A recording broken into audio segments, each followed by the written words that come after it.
Well, we got ourselves a new toy for the season. Gotta upgrade a little bit, have a little fun, do some more videos. So I guess I'll get into this and show you what's up.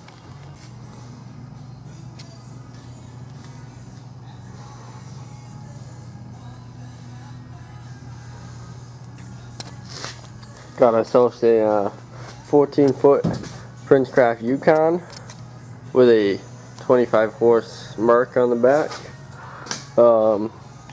It's pretty nice setup. It's gonna be a good little bass boat.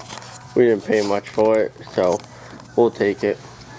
The whole thing is pretty much getting upgraded, as you can see by all the stuff. I did a bunch of stuff. The floors were gray originally, or blue or something like that. So I painted those tan, painted everything. We added in this whole floor section right from there over to there. But that was all added in. So I built in these nice little storage compartments with like felt or whatever it is on the inside. They're gonna have doors that go over them, sit flush. So we'll have plenty of room to put our stuff. And this front part was already in there. And I just connected it all. I'm gonna do the carpeting today. We're gonna carpet this whole front section so it looks really nice. I just gotta do some quick fixes to the doors, and we're gonna go from there. So I guess we'll get right into it, and we'll see how it looks. Well, carpet's going down. I put all the glue down. I'm gonna let it dry like this first, and then I'll cut it out so that way it won't be moving around when I'm cutting, and I can figure everything out. I only ordered 36 square feet of this carpet. They sent me a lot more, because from that point up there where the carpet starts to right about here is 6 feet, and I have carpet that goes all the way back to there. So I thought I was gonna have to order more so that way I could cover the little doors, but I think it will be all set with how much they sent me here, which is good. So shout out to Home Depot for that one. We're not gonna complain. Hopefully we didn't make too much of a mess and this works, and then we'll be able to cut it out, make it look nice, and we'll go from there.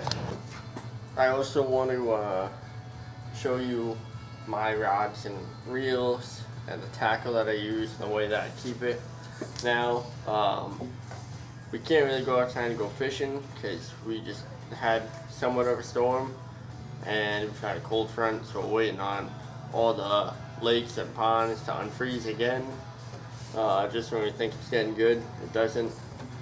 So while we're doing that, I figured I'd show you my stuff, show you how I organize my stuff, so that way maybe you can take it as a good tip, whatever you want. Just we'll start off with this.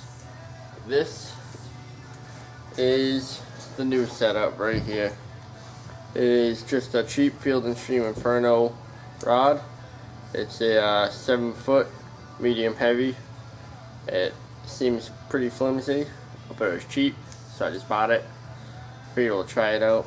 Then we have an Okuma Stratus 5, or Stratus V, whatever, casting reel on it.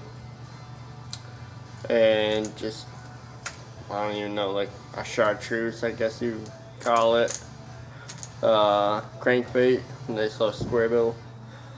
Haven't tried this yet, so I can't really throw any input out. I guess we'll have to wait and see before we can do it. And then moving on,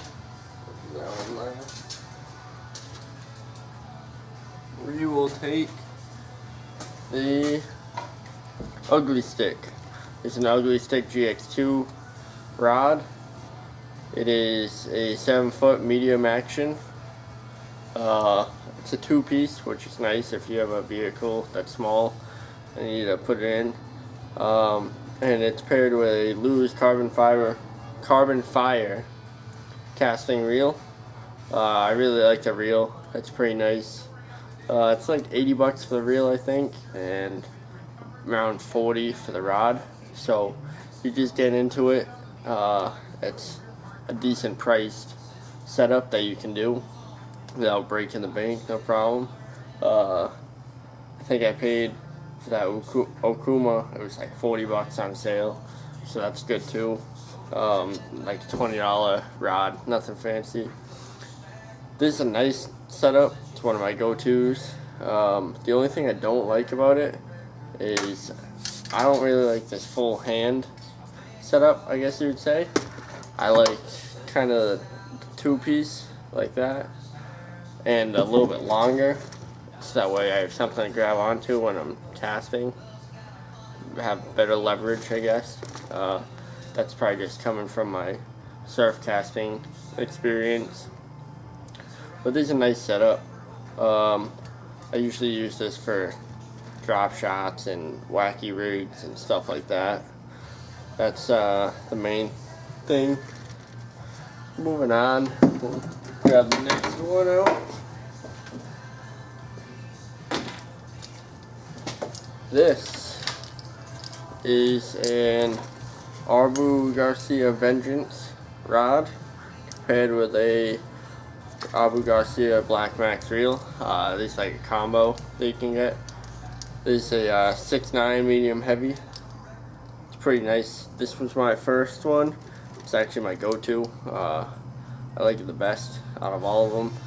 It's a nice two-piece, but you also have plenty of room so you can get some leverage behind the cast. And it reel's nice. It's smooth. It's a nice setup. On all three of these casters, I am running 17-pound mono. The only reason I'm doing that is because I'm still not the best at using a bait caster. So using the thicker diameter line makes it a little bit easier to cast, so you're not getting all tangled up. That's a common thing that happens when you're first learning. So you don't hold your thumb down enough and it flies out and then you bird's nest it. And you're taking apart the whole thing because it's just spooled out. It's not any fun. So if you're just starting out, throw some thick diameter line on there, like a heavy mono, and you'll never, well, you'll still run into problems, but it won't be as much. And my last one, this is just a cheap spinning combo I got. It's a Shakespeare Cyrus combo. I've had it for like probably 5 or 6 years now. It hasn't failed me. It's a 5-foot ultralight action rod. Just a cheap reel, but it works great, and I've never had a problem. Can't complain about that. So if you're ever looking for a cheap spinning combo, go to Walmart. Best thing to do. So I guess moving on from there, I will show you how I carry my tackle when we're not in a boat and we're going out to like a pond or something. Usually use this old army bag. It's just a patrol bag. You don't have to have anything fancy, and I stuff all my stuff in it and make it work pretty much. And then I organize all my tackle by types in these little plastic Plano or Flambeau bins, whatever you want to buy. I always just buy whatever's on sale. It doesn't really matter. I put tape along the edge so that way I know what they are. Like these ones are top water. So I just got some poppers. Got poppers in there. Got this little duck thing. Haven't tried that out. I just bought that. Apparently it works. I mean, I think it was John B's channel when he did a fishing challenge with lunkers. Lunkers sent him that and he got one. So we're gonna try that out. It's expensive, but who knows. We got a mouse Nice little top water, drag that along. And I mean, I don't use top water too much. I'm not a top water guy, but we'll do what we have to do. With my hooks, weights, and jig heads and everything, I keep these all organized and labeled. So I got 1/16 of an ounce worm weights, I got jig heads, I got 5/0 flipping hooks, and then I put like a description of what I would use them for. So like those 5/0 like 4.5 inch creature baits, the 4/0 is 3 to 4 inch creature baits. We had some 4 wide gap worm hooks, and I got 3/0 worm hooks. I got some offset shanks, 2/0s, some swivels. You know, nothing fancy, but I like to label it all so that way I know what I'm grabbing and I compare it with the right stuff. And I can just pull it out nice and quick. I got a box of frogs, different types. This is all one brand. I don't remember what the brand is. I got one with its legs, some smaller ones, some old looking frogs, I don't even know.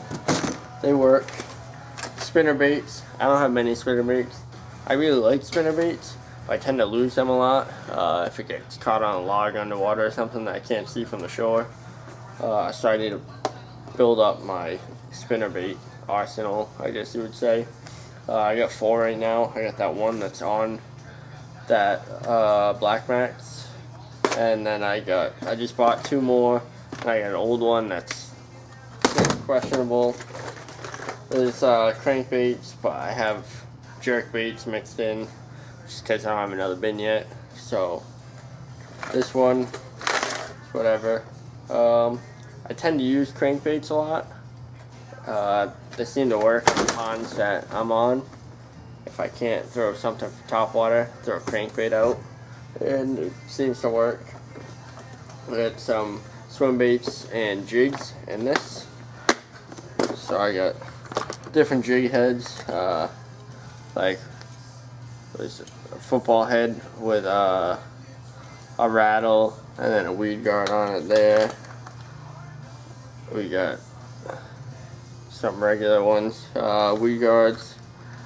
We got this little sunfish bluegill swim bait, which we're gonna try out this year. See if that gets us anything. It looks pretty realistic, so hopefully we just have to wait and see. Who knows? And last but not least, out of my bins, my plastic bin.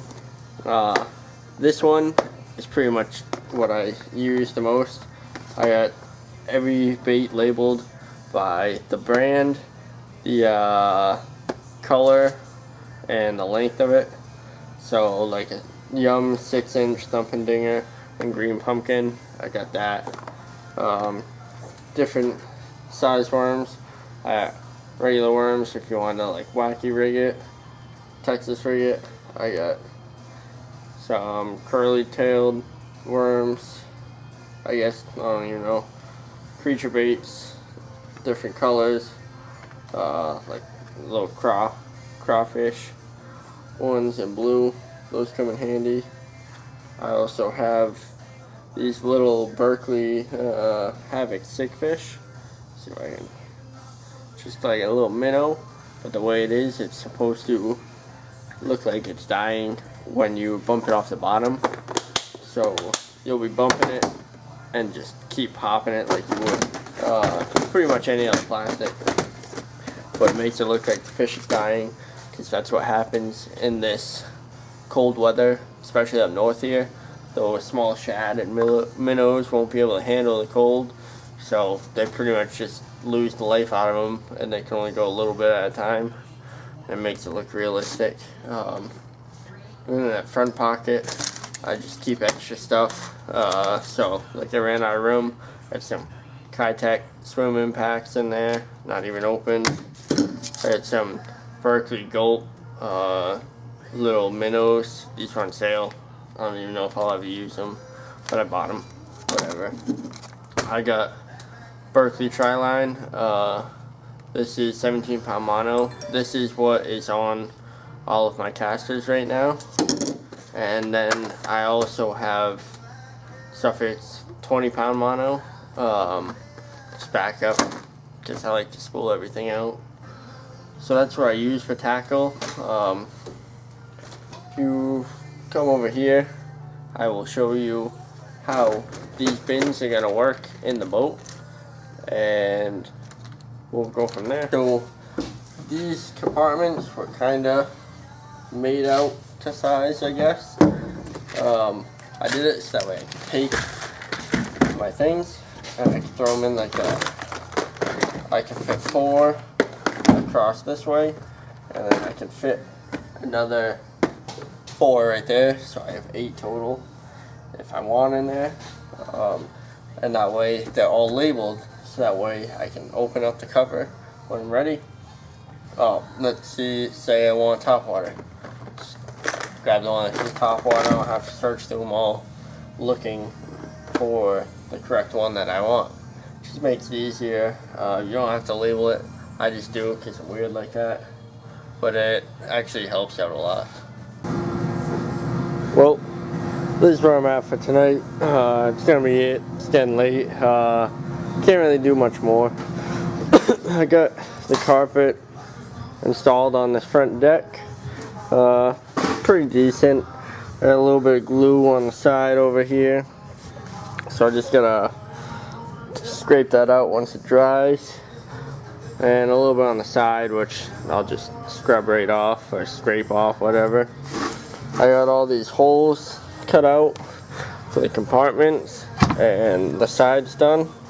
I'm gonna have to trim down the actual boards so that way I'll have more room when I put carpet on those, that they'll actually go right in and I won't have to worry about them. They're really tight right now. So I'm gonna bring them home on a table saw. Just run them through. Maybe a saw blade on each side or so. And I also got to grab the router because I have these flush trapdoor rings, which I am going to throw on there. On each one of those, I'm gonna route it out and then put a low reinforcement plate on it. So that way I can put that on and you can pull them up nice and easy. This front one, I kept this how it was. That one was just set up on the outside. So I'll say whatever, I'll just leave it. I carpeted the whole thing and just put it back on. Depending on how much carpet I have left after, I might carpet this front section. All this is my rope that goes on the bow. I throw it over the side and I stuff it in here. And this hole is actually for my anchor. My anchor sits right in pretty nice, and then the rope just tucks in, so that way you don't have to worry about moving around all the time. I'm also going to be making a mount that's going to go on here for the trolling motor. Just the Nell bracket, so it sits off the side and we can still use it. So that's all I got for you guys today. Hopefully the warm weather will come soon. We can take the boat out, we can make more actual fishing videos instead of talking about equipment and tackle and everything. That would be pretty nice. So let's hope God blesses us with warm weather, and we'll see you next time. Thanks for watching.